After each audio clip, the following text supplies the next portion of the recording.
Imagine waking up tomorrow with a clean slate, no baggage from the past, no fear of judgment, no chains of regret. Just possibility. That's not just wishful thinking, it's the radical promise at the heart of The Courage to Be Disliked by 𝐓𝐡𝐞 𝐂𝐨𝐮𝐫𝐚 and 𝐓𝐡𝐞 𝐂𝐨𝐮𝐫𝐚. In a world obsessed with past trauma and external validation, this book dares to ask, what if the real obstacle isn't what happened to you, but the story you keep telling yourself about it? Drawing from the transformative principles of Adlerian psychology, the authors challenge us to see freedom not as something given, but something claimed. Austrian psychologist Alfred Adler once said, "The greatest danger in life is that you may take too many precautions." His philosophy underpins this bold framework, urging us to trade the comfort of victimhood for the power of agency. Where Freud looked backward and Jung inward, Adler pointed forward, believing that people aren't shaped by experiences but by the meaning they assign to them. As the authors show through a Socratic dialogue between a philosopher and a young seeker, happiness isn't found in changing the world, it's found in changing our interpretation of it. Let's break it down. Your life isn't determined by your past, but by your goals. That's not just psychology, it's personal liberation. Think of it like this: if life were a canvas, most people believe the paint was spilled long ago, and now they're just trying to fix the mess. Adlerian thinking flips that idea. It says, you're still holding the brush. Whether it's a difficult childhood, a failed relationship, or a career misstep, you're not trapped unless you choose to be. Just like someone turning off a movie they no longer enjoy, you can step out of your old narrative and create a new one. It's not your past that holds you back, it's your belief that it defines you. But here's the tough question: are you willing to be disliked in order to be free?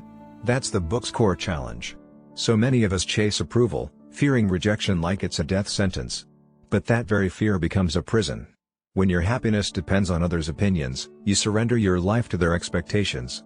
The truth is, authenticity has a price, and that price is often the comfort of social approval. As the philosopher in the book explains, to live in fear of being disliked is to never live at all. So ask yourself, whose story are you living, and is it worth the cost? The takeaway? Freedom, self-acceptance, and mental clarity aren't outcomes of luck, they're choices backed by courage.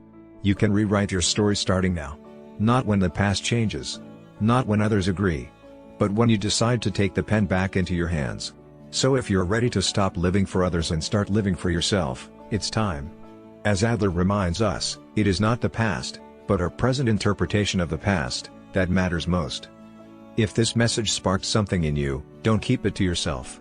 Like, share, and subscribe to the channel to spread the power of personal freedom. And if no one told you lately, remember this: you are loved, you are worthy, and you are spectacularly capable of extraordinary things. About the authors, paraphrased. 𝐓𝐡𝐞 𝐂𝐨𝐮𝐫𝐚, based in his native Kyoto, has been dedicated to the study and practice of Adlerian psychology since 1989. As a psychiatric counselor, he works closely with young adults facing emotional challenges. 𝐂𝐨𝐮𝐫𝐚 has translated numerous works by Alfred Adler into Japanese and is also the author of a foundational text on Adlerian thought. 𝐓𝐡𝐞 𝐂𝐨𝐿 is a seasoned author known for his best-selling books on business and personal development. His interest in Adlerian psychology began in the early 2000s, leading him to regularly meet with 𝐂𝐨𝐿.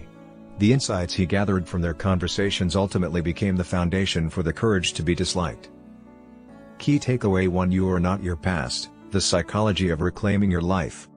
Imagine this: two people suffer the same trauma, one becomes trapped by it, while the other breaks free and thrives. What makes the difference? According to a growing body of psychological insight, it's not the experience itself but how we interpret it. This concept forms the heart of Alfred Adler's work, an Austrian psychologist often overshadowed by Freud and Jung, yet whose ideas may hold the key to personal transformation. In a world where millions silently carry emotional wounds, Adler's message is a revolutionary reminder: your past is not your prison. Adler believed that we are not bound by the experiences we've endured, no matter how painful. We are not determined by our experiences, he once said, but are self-determined by the meaning we give them. This approach, known as individual psychology, reframes the traditional victim narrative. It suggests that each of us, regardless of our circumstances, has the power to rewrite the story we tell ourselves about who we are. In a society driven by diagnoses and labels, Adler's philosophy offers something radical: hope. Think of it like this: a child who grew up bullied might be expected to grow into an anxious, socially withdrawn adult. But Adler proposed a different lens. What if that child, Instead of internalizing shame, uses those experiences to develop deep empathy and strength. Like a skilled sculptor turning a broken piece of marble into art, we can transform hardship into a foundation for growth. Mental resilience isn't a trait, it's a choice shaped by perspective. And that raises the question, what story are you telling yourself? Are you replaying scenes of rejection or failure, assuming they define you? Or are you ready to shift the narrative, to see yourself not as a product of what happened to you, but as the author of what happens next? Adler challenges us to reclaim agency and choose meaning over memory.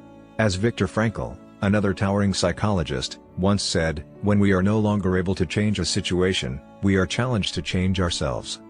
So if you're searching for lasting self-worth, meaningful change, or emotional healing, begin by questioning the script you've inherited. You are not your trauma. You are not your past. You are capable of reframing your story, and through that, unlocking an entirely new future. Start today. The power to change is already within you. Key takeaway: to rewrite your life, the courage to break free from your past. Have you ever felt trapped by your own story, like your past was a script you couldn't rewrite? You're not alone. Millions live this way, quietly assuming their wounds and failures are permanent fixtures. But what if that assumption is wrong? According to Alfred Adler, a pioneering Austrian psychologist, our futures aren't dictated by our pasts, they're shaped by the meanings we assign to them. In The Courage to Be Disliked, Ichiro Kishimi and Fumitake Koga bring Adler's life-changing philosophy to life through a deeply insightful dialogue that reminds us, you can choose the story you live by. Adler's approach, known as individual psychology, challenges the belief that we are bound by trauma or personality. Instead, it presents a hopeful alternative: we are self-determined, not fate-driven. We are not determined by our experiences, Adler insisted, but by the meaning we give them. Imagine a bullied child who grows up believing they're socially inadequate. Traditional thinking might validate this path. Adler, however, invites a more empowering interpretation, that the child has the freedom to choose resilience, empathy, or strength as their defining traits. This is the foundation of emotional freedom. But let's bring this closer to home. Consider the lonely adult who avoids relationships, convinced it's just how they are. Adler would argue this isn't fate, it's a lifestyle choice rooted in fear. Maybe it's not the pain of solitude they fear, but the uncertainty of change. Sound familiar? Whether it's staying in a dead-end job, tolerating toxic friendships, or refusing to pursue a dream, how often do we cling to the devil we know just to avoid the unknown? This raises the essential question: what patterns in your life are you mistaking for personality?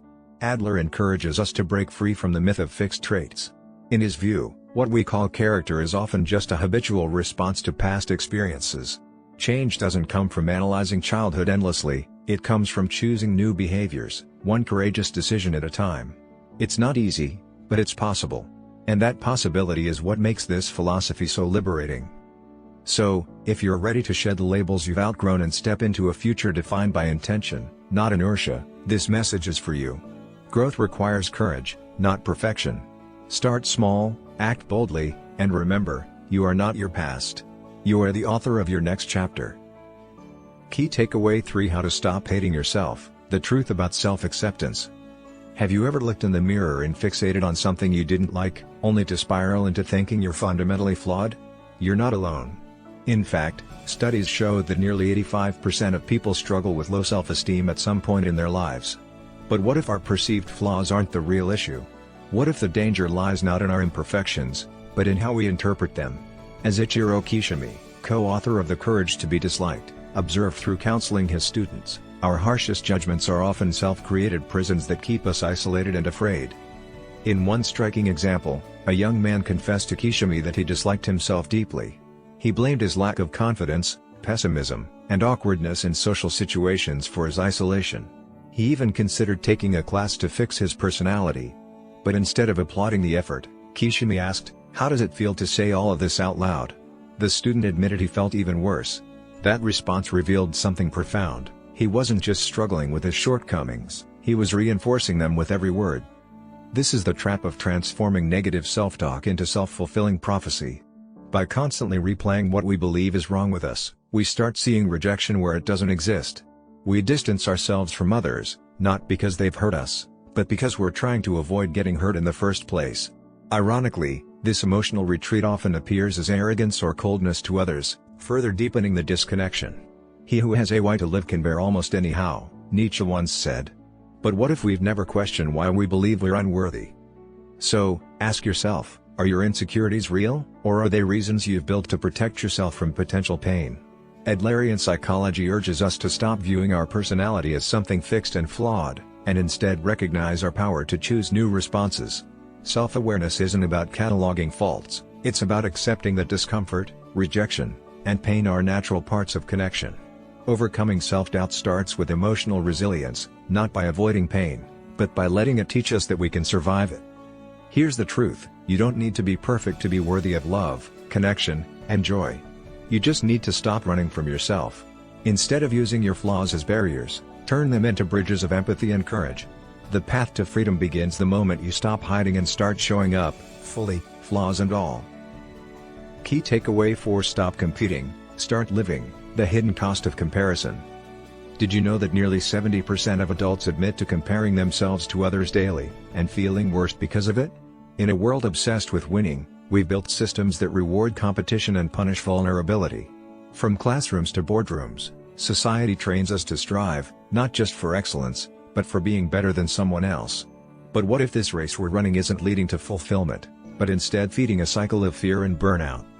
Austrian psychologist Alfred Adler challenged this very notion. He argued that competition breeds alienation, not growth. When we start labeling people as winners or losers, we turn our friends, co-workers, even strangers on the street, into threats. Freedom is not the absence of commitments, but the ability to choose, said Paulo Coelho. Yet in a competitive society, our choices are often reactions to insecurity, not authentic desires. Adlerian psychology calls for cooperation over competition, reminding us that self-worth doesn't have to be a scoreboard. Think about how often we let imaginary judgments control our behavior. You're walking down the street and suddenly feel self-conscious, convinced people are sizing you up. You hesitate to speak up in meetings, fearing someone will think you're incompetent. But ask yourself, how much of that is real, and how much is projection? Overcoming comparison means realizing that most people are too focused on their own lives to scrutinize yours. This brings us to a crucial insight: you are not being watched, weighed, or ranked nearly as much as you think. The moment you realize that most people aren't judging you, you experience an incredible shift: freedom. You begin to understand that your path doesn't need anyone's permission. Letting go of judgment liberates you to pursue what genuinely matters to you, not what earns applause from others. So, what would you attempt if you stopped believing others were holding you back? If you could accept that success isn't a zero-sum game? The truth is, your biggest obstacle might not be the world, but your belief that the world is watching. Release that pressure. Trust your instincts. Reclaim your voice. Because once you stop competing, you start creating, and that's where real peace begins. Key takeaway 5: The courage to be disliked, break free from approval addiction. Why do we crave approval so deeply that we sometimes betray ourselves to get it? From childhood classrooms to corporate boardrooms, many of us are stuck in an invisible loop. We act not from authenticity, but from the desperate desire to be liked. A 2023 survey revealed that over 60% of adults admitted to making major life decisions, like choosing a job or a partner, based primarily on how others might perceive them. The truth? Approval addiction is real, and it's sabotaging our happiness. As philosopher Alfred Adler once argued, the greatest courage is to be disliked. And for good reason. From early schooling, we're conditioned with a reward and punishment mindset. Good grades? Praise. Mistakes? Punishment or shame. Over time, we internalize this as a core truth: if I don't earn approval, I must not be good enough. This toxic cycle can shape adult life in subtle yet destructive ways, leading us to seek validation over self-direction, and making it hard to pursue what we truly want. Think of schoolyard bullying. Many kids join in, not out of malice, but to earn the favor of the more dominant kids. It's a survival tactic, one that bleeds into adulthood. We laugh at jokes we don't find funny, take jobs we hate, or marry to please our families. But here's the thing: what happens when the applause stops?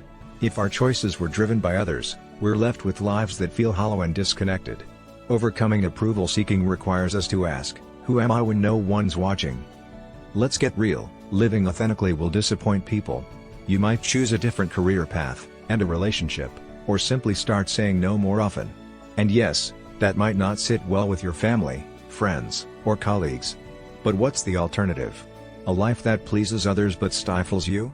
True freedom comes when we stop needing permission to be ourselves. So here's the empowering call to action: have the courage to be disliked. Not in a defiant or rebellious way, but in a way that honors your truth above societal scripts. Let your voice matter more than the crowd's applause. Because when you live for approval, you surrender your power, but when you live from purpose, you reclaim your peace, your joy, and your identity. Key takeaway 6: Why real support means letting go, the parenting and partnership truth you need to hear. Ever tried to help someone only to have it backfire completely? Maybe you pushed your child to study harder, or urged your partner into a job you thought was right. It's a common scenario, with good intentions paving the road to resentment. According to a 2022 parenting study, over 70% of parents admit to using control-based tactics, believing it will motivate their children. But here's the truth: interference is not support, it's disguised control. Austrian psychologist Alfred Adler argued, empathy is not about fixing others, it's about standing beside them. This wisdom still holds. When a child underperforms at school, most parents clamp down with more rules, believing stricter discipline equals better results. But this creates compliance, not curiosity. It teaches the child to perform for approval rather than develop self-motivation. The result? Burnout, rebellion, or apathy. Think of it like trying to steer a sailboat that isn't yours. You may think you're helping, but you're fighting the wind. What if your guidance isn't about the other person's needs, but about your image as a successful parent or partner? Are you showing love, or are you managing outcomes to feel in control? These questions lie at the heart of healthy personal boundaries, a crucial yet overlooked pillar of personal development. Let's be honest, it's hard to watch people we love struggle. The urge to rescue, fix, or direct is strong. But true support is rooted in trust. It means saying, "I believe in your ability to navigate this, even if you stumble." Whether it's your partner facing unemployment or your teen figuring out school, your job isn't to dictate their path but to walk beside them, even when it's rocky. That's the essence of emotional independence, and it frees both people to grow. So, here's your call to action: step back to lift others up. Empower, don't impose.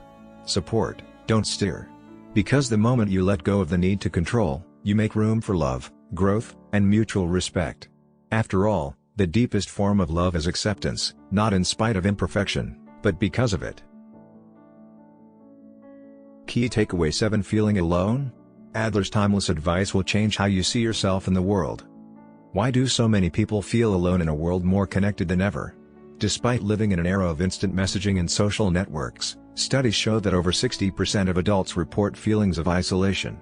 But this isn't a technological problem, it's a philosophical one. We've lost sight of our place in the greater whole. According to Alfred Adler, one of the early giants of modern psychology, true fulfillment begins not with self-focus, but with the courage to connect. Adler introduced a radical concept for his time: the global community, a vision that stretches beyond friends, family, and even your neighborhood. It includes every living and non-living thing on Earth, and beyond. Think about that for a moment. You're not just part of your job, your town, or your social circle, you're part of a universe-wide ecosystem. And when you start seeing yourself as a participant in something this vast, your priorities and actions shift in powerful ways. Imagine watching a film where every actor believes they're the main character. Chaos, right? That's often how we move through life, treating others as supporting roles in our personal story. But real personal transformation begins when we flip the script. What if, instead of asking "what can I get from the world?" you asked, "what can I contribute?" This shift from entitlement to engagement is the essence of individual growth within community. Of course, ego gets in the way. We're told to dream big, chase success, and stand out. But an ego inflated beyond proportion is like a balloon at maximum stretch, ready to burst under the slightest disappointment. The paradox of self-worth is this: you find it not by demanding more, but by giving more.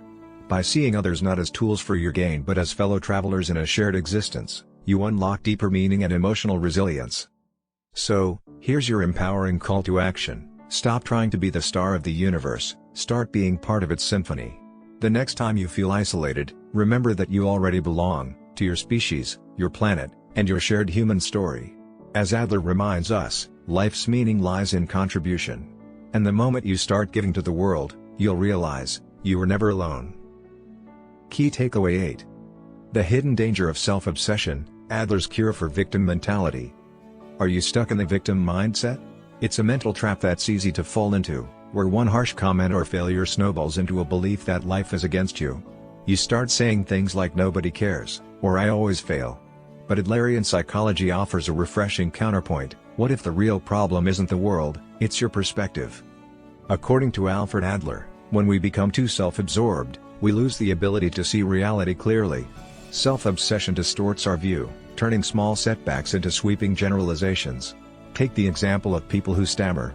Many aren't born with the issue, they develop it out of fear of being judged. One unkind remark may cause them to monitor every word, creating a feedback loop of anxiety and speech disruption. Adler's insight? The solution lies not in changing the world, but in shifting attention away from yourself and toward others. This principle applies far beyond stammering. Think about workaholism. In a world where productivity is praised, many chase professional success as a way to validate their worth. But what looks like ambition can actually be loneliness in disguise. By prioritizing admiration over authentic connection, they trade intimacy for applause. Adler would say, that's not hard work, it's ego at work. So how do we flip this around? It starts with one radical move: stop trying to be the center of every story. Life is richer when we stop calculating how others see us and instead ask, what can I give to others? Replace the need for approval with a desire for contribution. Trade control for compassion. When we do that, happiness stops being something we chase and starts becoming who we are. Here's the truth: you don't need to be perfect, admired, or even understood to live a meaningful life. You just need the courage to let go of yourself long enough to be part of something bigger. And when you do, the victim fades, and the hero begins to rise. The Courage to Be Disliked offers a transformative approach to life through the lens of Adlerian psychology. Written by 𝐓𝐡𝐞 𝐂𝐨𝐮𝐫𝐚 and 𝐓𝐡𝐿 𝐂𝐨𝐿, this book challenges conventional wisdom, providing a compelling argument that you are in control of your own life and destiny. It emphasizes that your past does not have to define your future, and that the power to reshape your life lies within you.